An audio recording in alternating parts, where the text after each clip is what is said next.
Cool. Right, we're delighted to have our second ever guest on the Rosbifs Rugby podcast. We're joined by Melbourne Rebels, Scarlet, Section Paloise, and soon to be Dragons second row, Steve Cummins. Steve, welcome to Rosbifs Rugby. How's it all going?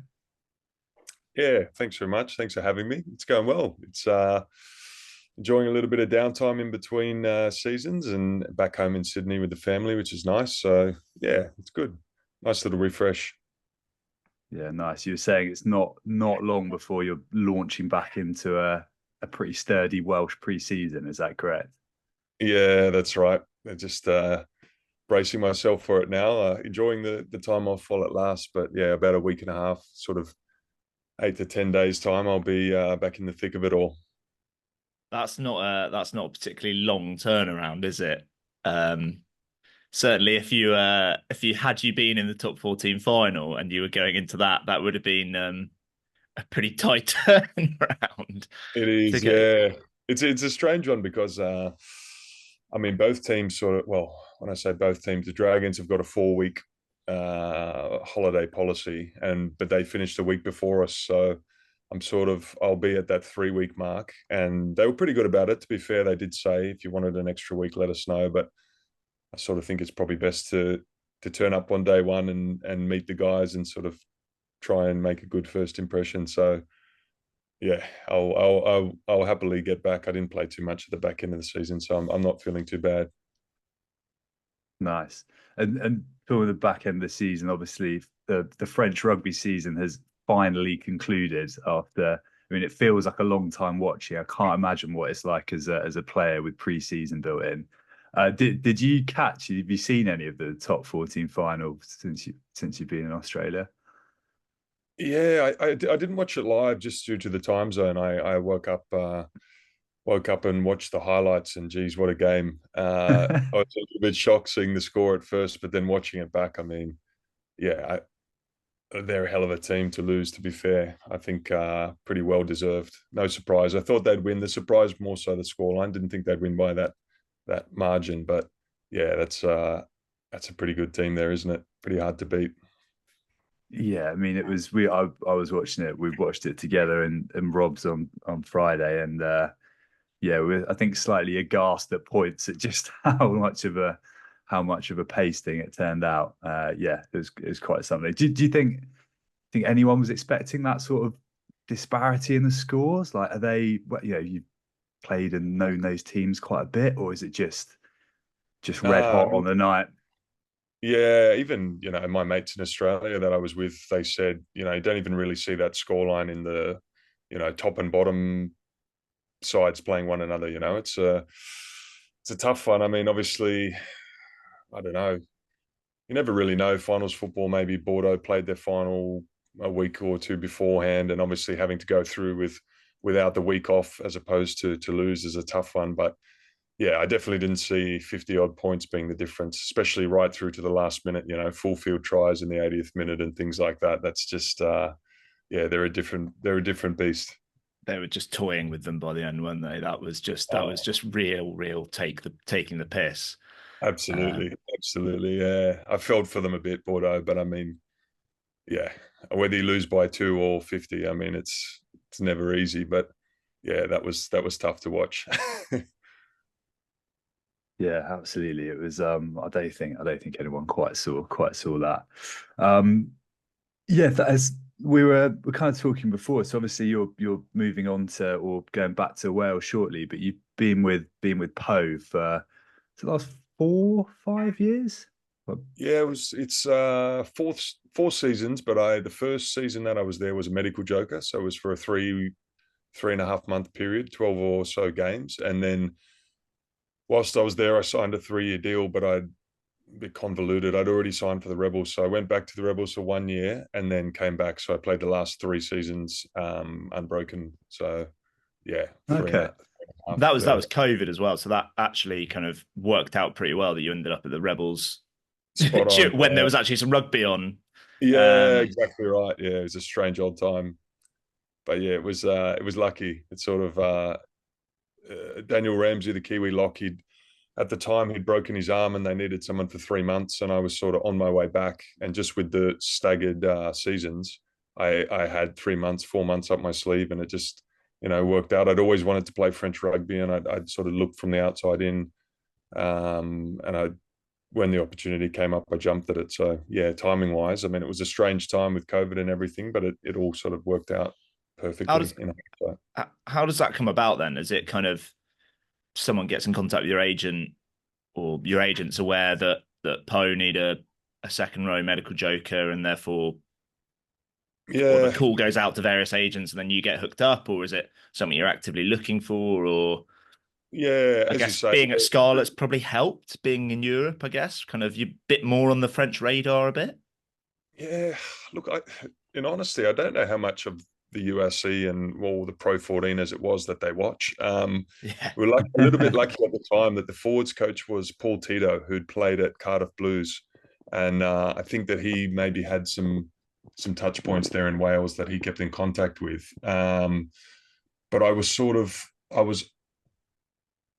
it was really weird actually. I was on my way out of the Scarlets. On the Tuesday, I'd actually been named to play for the Scarlets on the Saturday, and on a Wednesday, I was on a flight out of London to Po. Like it all just moved super quick.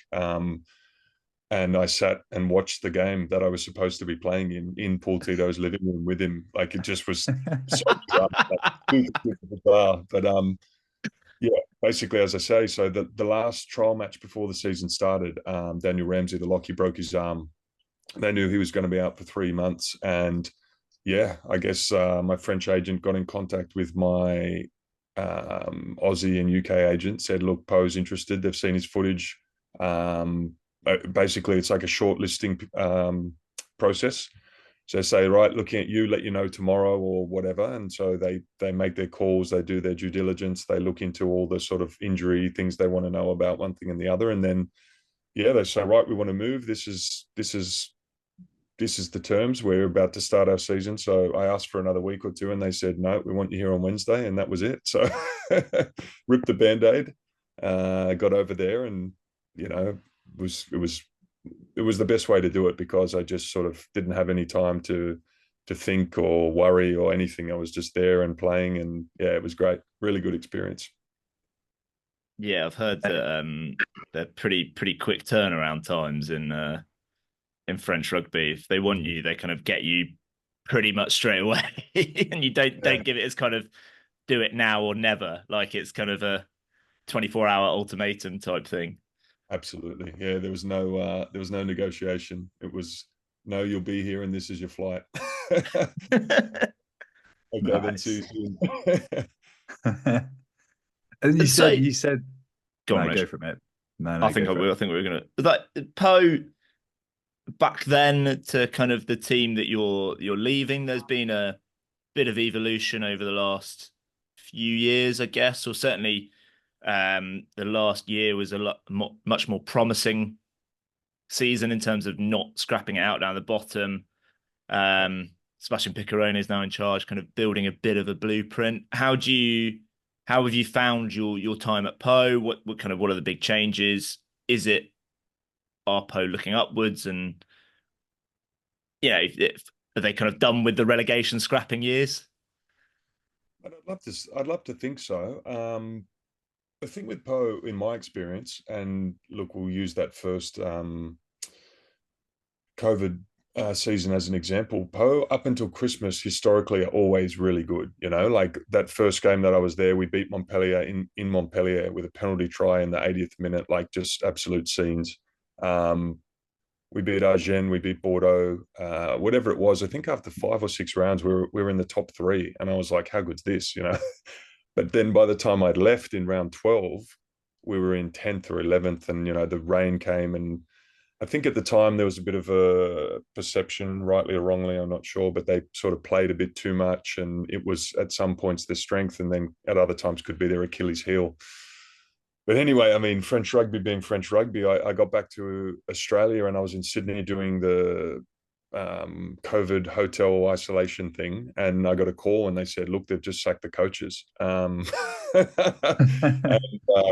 I just signed a 3-year deal, and by the time I'd hit the ground on the other side of the flight, the coaches were gone. So, I mean, that was always going to be a complicated season. Then they didn't bring any new coaches in. They sort of brought the assistants into head coach roles, and there were kind of guys who were a huge turnover. Something like 16 or 17 players had left by the time I got back the following season, and Seb coming in and things like that. So, I mean, that sort of disruption is always going to make for a bit of a tough run. But I mean, they got a bonus point in the last minute of the last game to survive that year. So that was sort of a little bit too fine. First year under Seb, first year I came back, we were decent. We're in with a fight for the finals, but then with about 4 or 5 weeks to go, we couldn't make the finals, but we also couldn't be relegated. So we were sort of somewhere in that 10th, 9th or 10th position. Last year was a tough one. Obviously, we were right in the mixer for a long period, super stressful. And then this year, but I mean, you guys, you see it week in, week out. Look at top 14, like the margins are so fine. What's the difference between a team that comes 7th and 11th? Like it's 2 or 3 points. It's a win. It's a win away from home, or a loss that you probably should win, something like this. So, yeah, I mean, back to the question, in terms of the trajectory, it's super positive. It's a young squad. There's a lot of talent. There's some good retention, some good recruitment. Looking from the outside in now, I think they'll do really well. And I hope that, within the next year or so, they're challenging for that at least top 8 to play Heineken Cup, and, maybe top 6 and play some finals footy. But, as I alluded to, top 14, man, it's crazy. Like, look at Montpellier. Who would say that they'd be playing the barrage game? You can't say anything with certainty in my experience.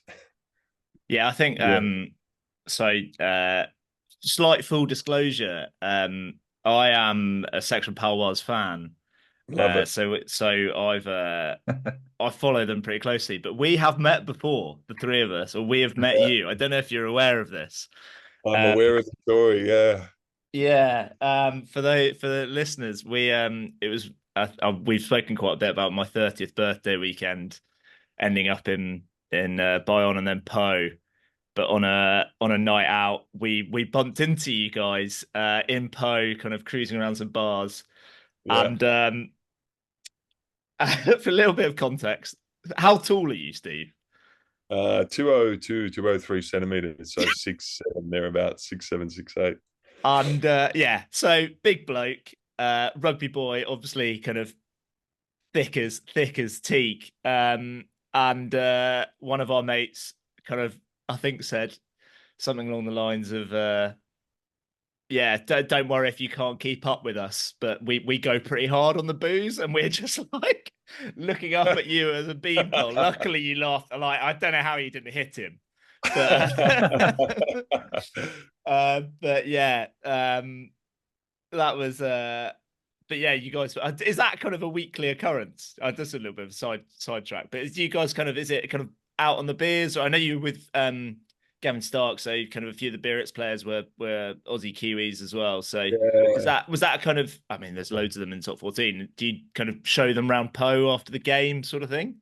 Yeah, it depends. Depending where they're from, and for example, Lyon or someone, they'll be on a flight after the game. The Parisian teams, they'll be out pretty quickly after. It just depends on who they are and what their travel arrangements are. Some teams stay on, and generally the foreigners will catch up, whether you know them or not. You become pretty friendly because the common language and things breaks down the barriers pretty quickly. But sometimes, in honesty, not that often, unless it's like a close friend that you've organised to go out with. You don't really come across one another on town too much.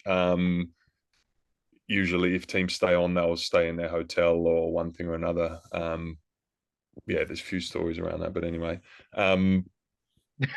that season we were out all the time, and it was, we were maybe a bit too much, but the last 2 years it's sort of wound down, and it was that would have been the year, just like kind of when things opened up after the pandemic, right? So yeah. Exactly. And as I said, turnover, 16, 17 guys out, new team, getting to know each other, bonding, winning early on, those sort of games. Also, the Brits game, that was the end of a 10-game block. So we'd played the first 10 games that year, and there was something like a week or two off. And, after 10 weeks on the bounce, and you get a little taste of a break, the boys are flying into it. So we would have been just as excited as you. Yeah, I think my last memory of that evening, I think I ducked out quite early, Rob, in the end. I couldn't quite take the pace, but I seem to remember one of the bars. It might have been the one where our mate decided he was gonna call you all out, but just the mother of all fights kicking off behind us and the bar getting closed. Yeah, sounds about right. Welcome to fact. Yeah. Well, on that, I was going to say Zach Henry, the English 10. He had a big crew of English boys out there as well. So yeah, we bumped into them in the shop. Yeah, one of them, like, we were just like buying some stuff, and just some bloke in English was like, "Oh, that 10's a bit crap, isn't he?" And I was like, "Oh, right, he must know him. Like, there's no way he's saying that." But yeah.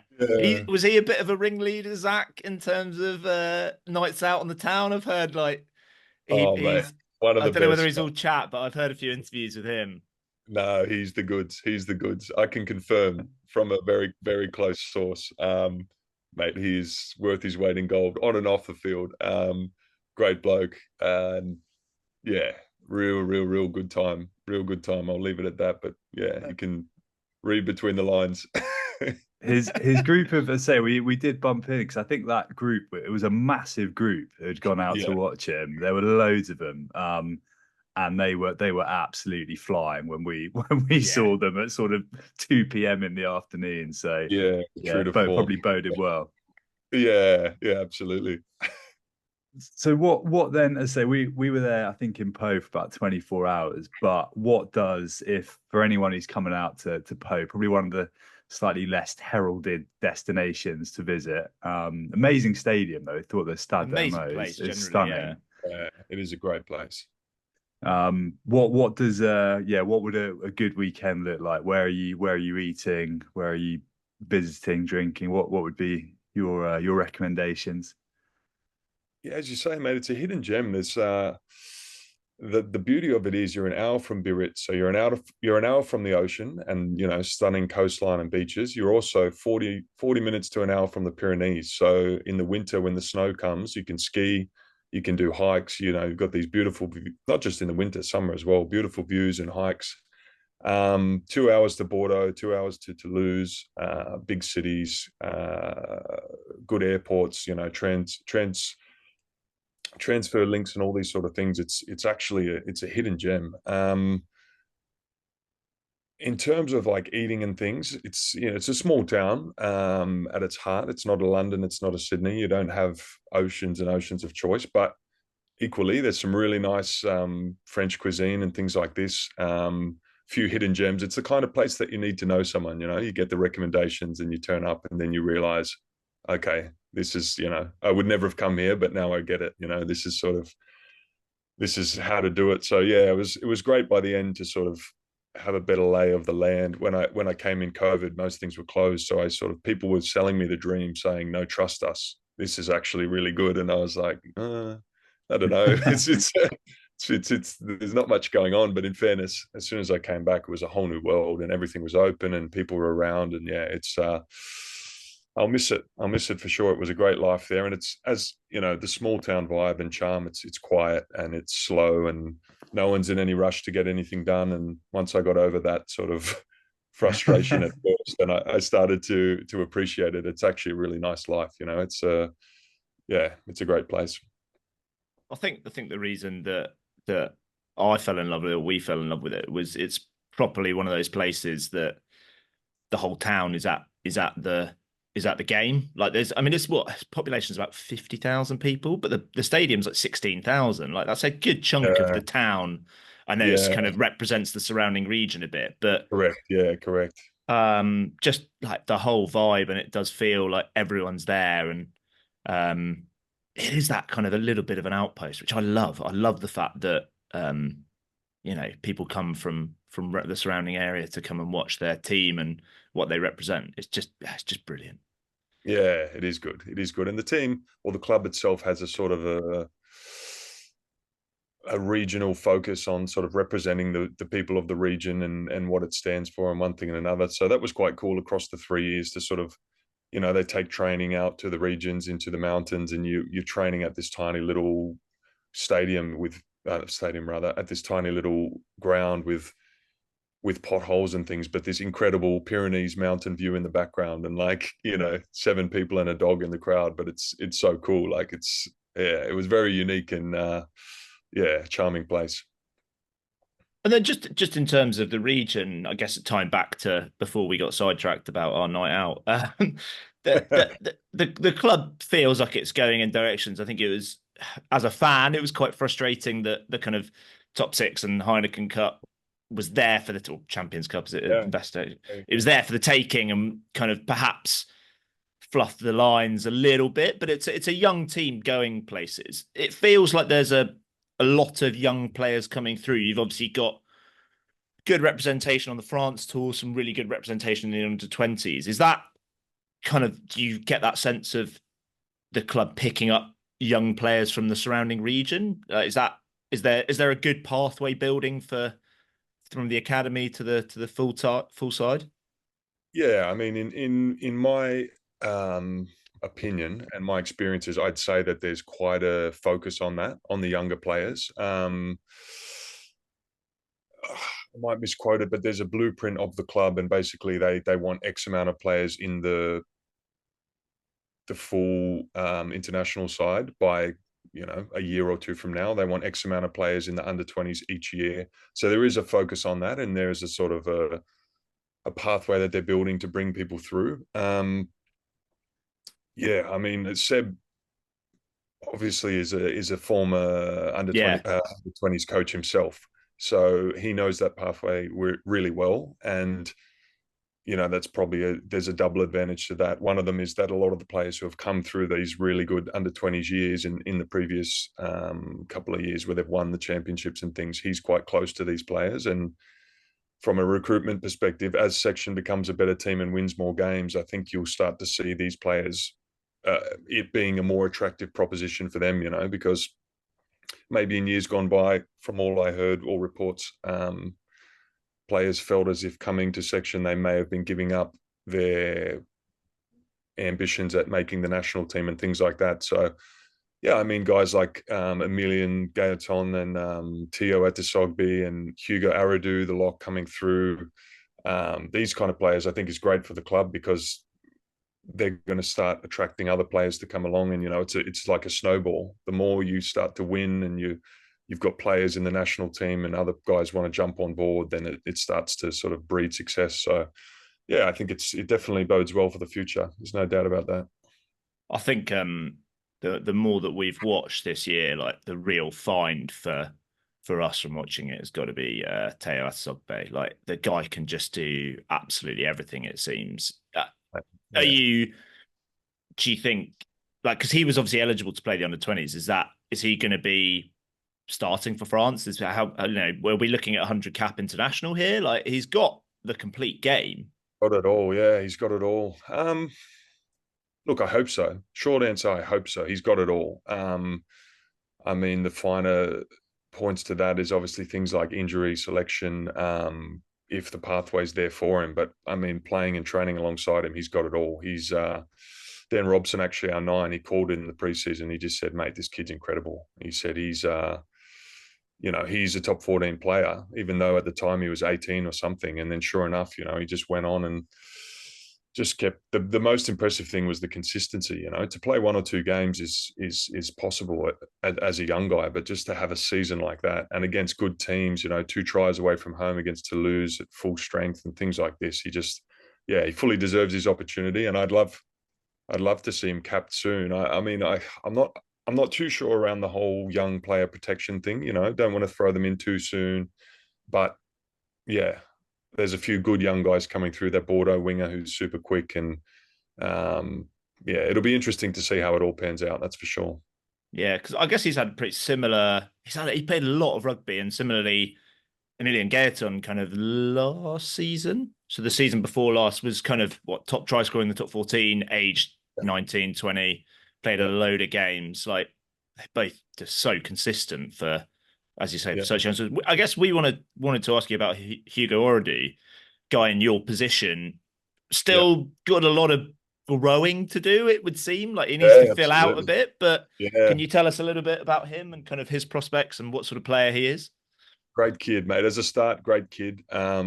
Works super hard. He would have been about 90 kilos when I turned up, and he's probably 103, you know, and he's out there in this like land of giants. There's these Miafus and these guys that are 130 kilos, Skelton 150 kilos, you know, and he's just a work rate player, but he's growing into his body. And so I think he's got a really good base around his set pieces, really good. The line out, the kickoffs.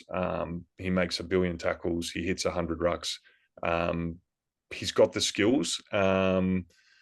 He's a good support player. He makes breaks off offloads and things like that. And then I think as he sort of puts on a bit of weight and he's working really hard, they've obviously got him in the slipstream now. So I think, once he puts on another 5 or 10 kilos, he starts dominating his collisions as well. I mean, the sky's the limit for someone like that.